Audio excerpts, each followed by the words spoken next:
প্রধানমন্ত্রী তো একবার এক এক কথা বলছে। প্রধানমন্ত্রী তো 2018 সালে একই সরকার যখন ছিল তখন উনি বলেছিলেন না কোটা প্রথা থাকবে না, এখন আবার আরেক কথা বলছেন, কয়েকদিন পরে আবার অন্য কথা বলবেন।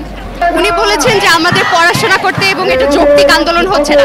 ঠিক আছে, ওনার কথা মেনে নিয়ে আজকে আমরা সবাই বাসায় চলে গেলাম এবং আমরা খুব পড়াশোনা করলাম এবং চমৎকার একটা রেজাল্ট করলাম। প্রধানমন্ত্রীর কাছে বিশ্বাস পাচ্ছেন না শিক্ষার্থীগণ এবং তারা যখন দেয়ালের মাঝে পিঠ থেকে গেল তখনই এই ব্যাপারটি এসে বলতেছে এবং প্রধানমন্ত্রীকে চরমভাবে ধোলাই করলেন রাস্তার মধ্যে এই শিক্ষার্থীরা। কেননা কোঠার বিরুদ্ধে প্রধানমন্ত্রীটাকে আগে বলছিলেন এগুলো কোনো কোঠা মোটা থাকবে না, কিন্তু বর্তমান সময়ে এসে তিনি তার বক্তব্য ভিন্ন এবং চেঞ্জ করে ফেলছেন। আর এটা নিয়েই তারা খুব ঝাড়লেন। আজকের ভিডিওটি হাজার হাজার মানুষ দেখেছে, লক্ষ লক্ষ মানুষ দেখেছে। শুধু এই বোনটির প্রতিবাদটি কেমন ছিল, এই প্রতিবাদটি দেখার জন্য আপনার পুরো ভিডিওটি দেখতে হবে, নয়তো পুরো মিস করে যাবেন। প্রধানমন্ত্রীকে একদম অন দ্য রোড রাস্তার মধ্যে কিভাবে ধুয়ে দিলেন আপনারা জাস্ট এই ভিডিওটি দেখুন। কেননা প্রধানমন্ত্রী যেহেতু আশ্বাস দিয়েছেন শিক্ষার্থীদেরকে তিনি সর্বক্ষেত্রে উন্নয়ন করবেন, কিন্তু তিনি এই জায়গাতে এসে তাদের সঙ্গে নাকি বেইনসাফি করা হলো, তার কথায় নাকি ডুপ্লিকেট হয়ে গেল। আগে একরকম কথা ছিল আর বর্তমান আরেক রকম কথা। চলুন আমরা সেই ভিডিওটি একটু দেখে আসি। প্রধানমন্ত্রী তো একবার এক এক কথা বলছে। প্রধানমন্ত্রী তো 2018 সালে একই সরকার যখন ছিল তখন উনি বলেছিলেন না কোটা প্রথা থাকবে না, এখন আবার আরেক কথা বলছেন, কয়েকদিন পরে আবার অন্য কথা বলবেন। উনি বলেছেন যে আমাদের পড়াশোনা করতে এবং এটা যৌক্তিক আন্দোলন হচ্ছে না।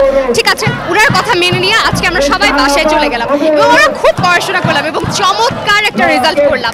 তারপর কি হবে? চাকরিটা আমাদের কে দেবে?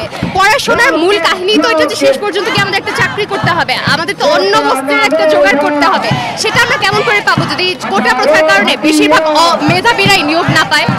কিন্তু আপনাদের এই আন্দোলন সংগ্রামের পরেও কিন্তু হাইকোর্ট কিন্তু অলরেডি রায় দিয়েছে, তাহলে এই হাইকোর্টের রায়ের বিরুদ্ধে হয়ে যাচ্ছে না?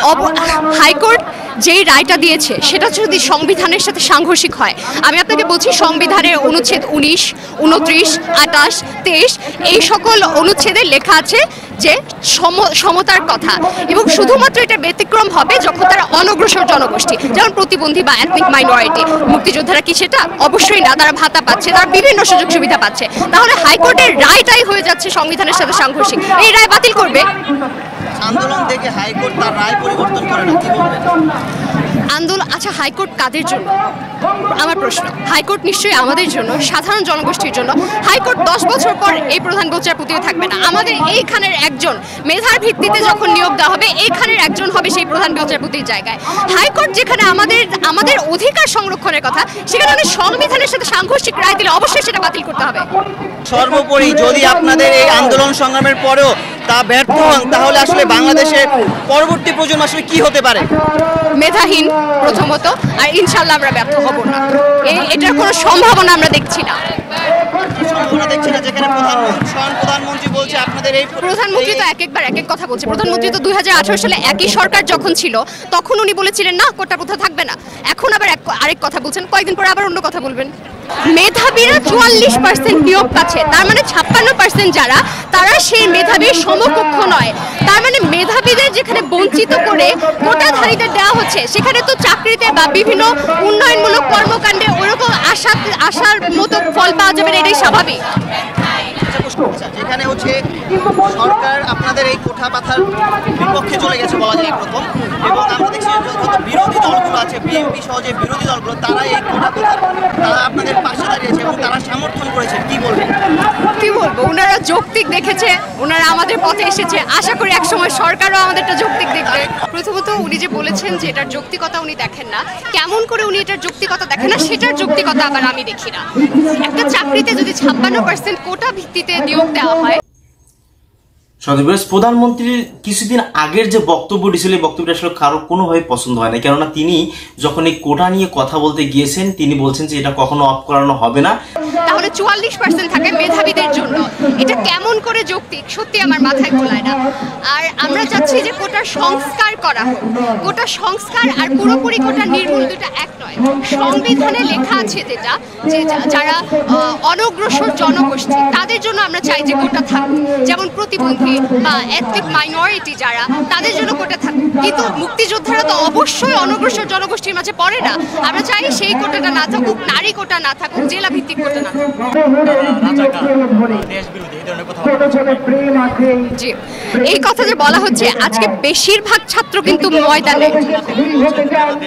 আমার মনে হয় এইটা খুব কম অংশের এটা দাবি, কারণ আমাদের আশেপাশে অনেকে আছে যাদের বাবা দাদা নানা মুক্তিযোদ্ধা ছিলেন এবং তারাও বলছেন যে না, নিয়োগে মেধাভিত্তিক নিয়োগ দেওয়া উচিত। এই যে মুক্তির রাজাকার, এটা খুবই উস্কানিমূলক কথাবার্তা, খুবই ওই যে খোঁজা দেয় না মানুষ, ও ধরনের কথাবার্তা।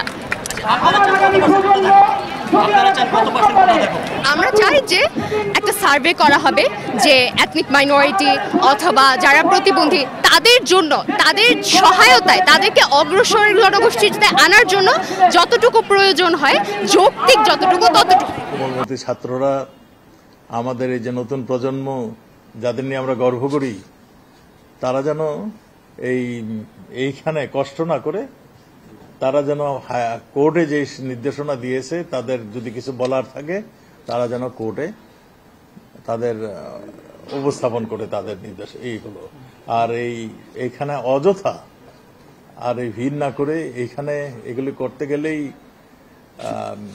তারাও যে বসে থাকবে, তাদের লেখাপড়া ছেড়ে আর জনগণের দুর্ভোগ হবে, এইটাও যেন তাদের মাথায় থাকে। আমরা সকলের সহযোগিতা চাই, আমরা জনদুর্ভোগ চাই না, নিজেদের দুর্ভোগ চাই না। আপনারা সকলে মিলে সরকারকে প্রশ্ন করুন, কেন এতদিন শিক্ষার্থীরা মাঠে আছে, কেন শিক্ষার্থীদের দাবি দ্রুত গতিতে মেনে নেওয়া হচ্ছে না। যদি আমরা চাকরি না পাই, বিশ্ববিদ্যালয়ের শিক্ষকদের কিন্তু প্রশাসনেরও চাকরি থাকবে না।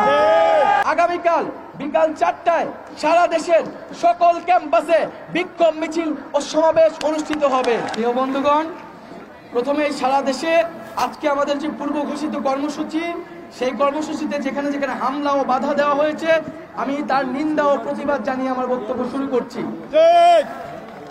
এবং যারা বাধা বিপত্তি পেরিয়েও বিভিন্ন জায়গায় প্রতিরোধ করে তুলেছেন, আজকের কর্মসূচিকে সফল করে দিয়েছেন, তাদেরকে সাধুবাদ জানাচ্ছি। সামনের দিনগুলোতেও আমাদের এভাবে ঐক্যবদ্ধভাবে আমাদের মাঠে থাকতে হবে। দুই একটি কথা বলতে চাই। আমাদেরকে বারবার বলা হচ্ছে যেটি হাইকোর্টের বিষয়, আদালতের বিষয়, আমরা কেন এখনো রাজপথে আছি। আমাদের সমন্বয়ক সার্জিস আলম স্পষ্ট করেছেন যে আমাদের রাজপথে থাকার কারণ। আমরা প্রথম থেকেই বলে আসছি যে কোটা একটা সরকারের নীতির বিষয়। কোন জনগোষ্ঠী কত % কোটা থাকবে এটা সরকার সিদ্ধান্ত নিবে। যদি সেখানে সংবিধান পরিপন্থী কিছু হয়, তখন আদালত সেখানে হস্তক্ষেপ করতে পারে। 18-র পরিপত্র যেহেতু সংবিধান পরিপন্থী ছিল, হাইকোর্ট সেখানে সুযোগ পেয়েছে সেটাকে অবৈধ ঘোষণা করার, এবং এই সুযোগ কিন্তু 2018 সালে সরকার নিজেই করে দিয়েছিল। আমরা চাই এইবার কোনো ভুল করতে চাই না, কোনো ফাঁদে পা দিতে চাই না। আমরা চাই কোটা সমস্যার চূড়ান্ত সমাধান বাংলাদেশে হতে হবে।